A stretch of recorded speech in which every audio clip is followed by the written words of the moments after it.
Interested in your essay was sort of this idea of authenticity that gets really abstract in music in particular, and like sort of the ethics involved and the way source material is translated.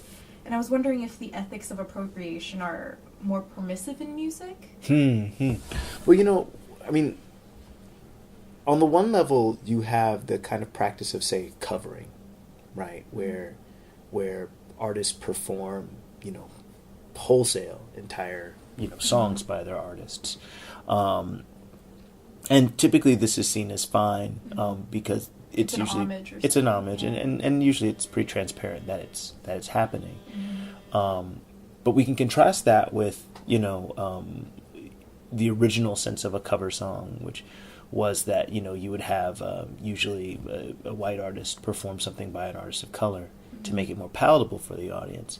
And that leads, that we can see a similar practice when we think of all of the songs that were exchanged in the blues, floating stanzas. The concept of floating stanzas and floating verses are these sort of devices in folk music that, are basically an existing couplet that will be integrated into a song at any given time. So you have that kind of appropriation, right, where we oftentimes don't know who the original author is. But then you have somebody, groups like Led Zeppelin is sort of infamous for this, for re-singing riffs from black artists, for example, performing these sort of things and not really giving credit and, getting a vastly disproportionate amount of recognition than the original artists. And that's a kind of a buried cover, if you will, like a kind of...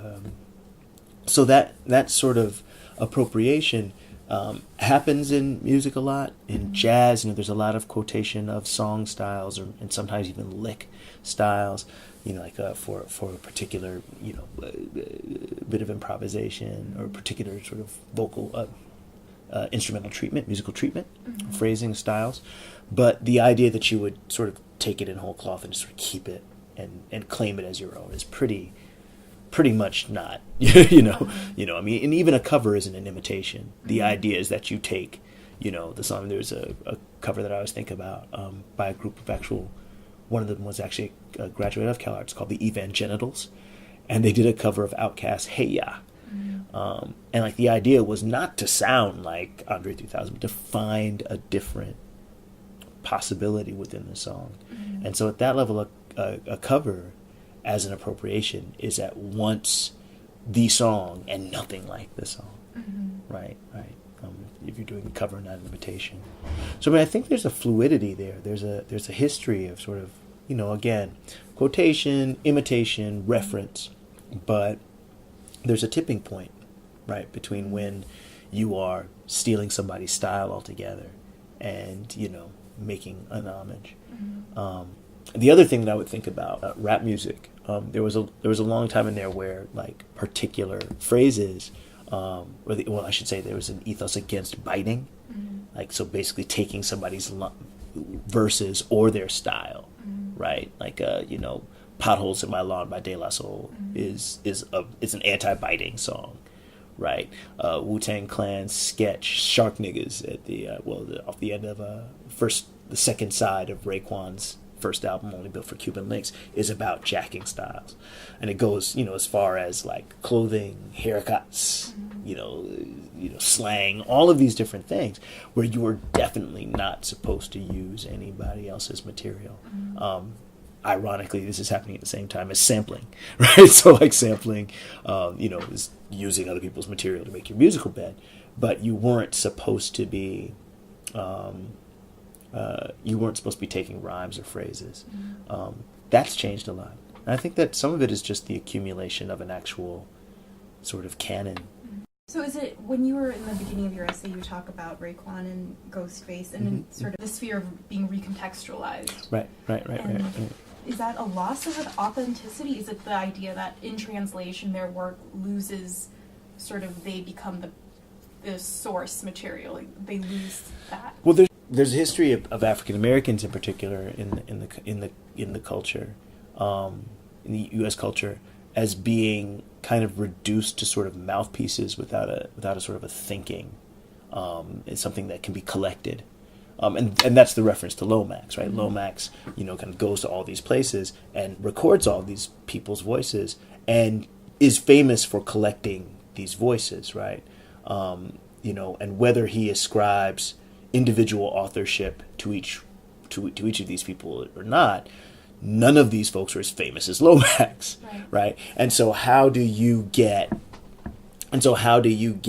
your own? How does your voice essentially become a tool for somebody else to, as they say in Shark Niggas, to shine on?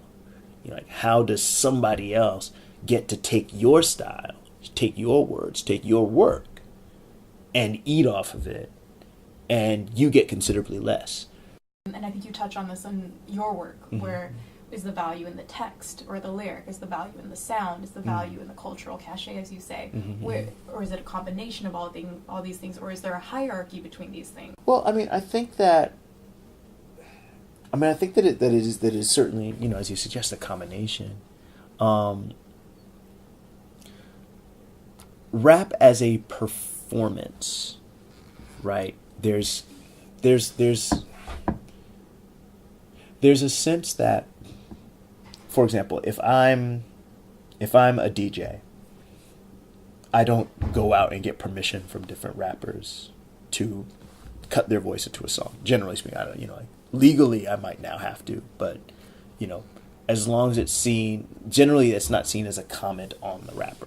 The DJ is using the rapper as a way of saying something, and if the DJ is good, in most cases there's a kind of, again, a sense among the connoisseurs of that community. And remember, hip hop comes from a community of block parties and club parties. It started off in a space in recent memory, which is something that we don't always get a chance to kind of trace, where the practitioners and the audience would have been to a certain extent present.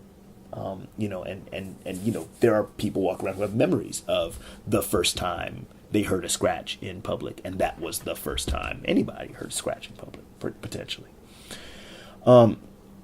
So the recorded voice, right? So let's call that the performance, right? Is perhaps less what's in contention. In some ways, if the performance is present, then the rapper is present in the room, and we have a vocabulary, we have a set of gestures that can say that just the presence in the field of the recording is not the same thing as biting. Question. I think that the premium is much more on the text, right? The text, and if gone that full length, the style of the text, and it's a really complex set of. There's a really complex set of genealogies. The framing of the quote, what takes it from being a quote, an homage, to a bite. There's this really complex web of conditions, right, that goes on. But rappers are supposed to be, ideally, skilled signifiers. Within the African American culture, signifying is, this complex rhetorical practice, right? No, not just what, the semiotics signifying, right? So signifying is like this sort of thing where it's like, I can say this, and the way I say it means that everybody knows I insulted you, even though it's not overt. Or I corrected you, even though it's not overt.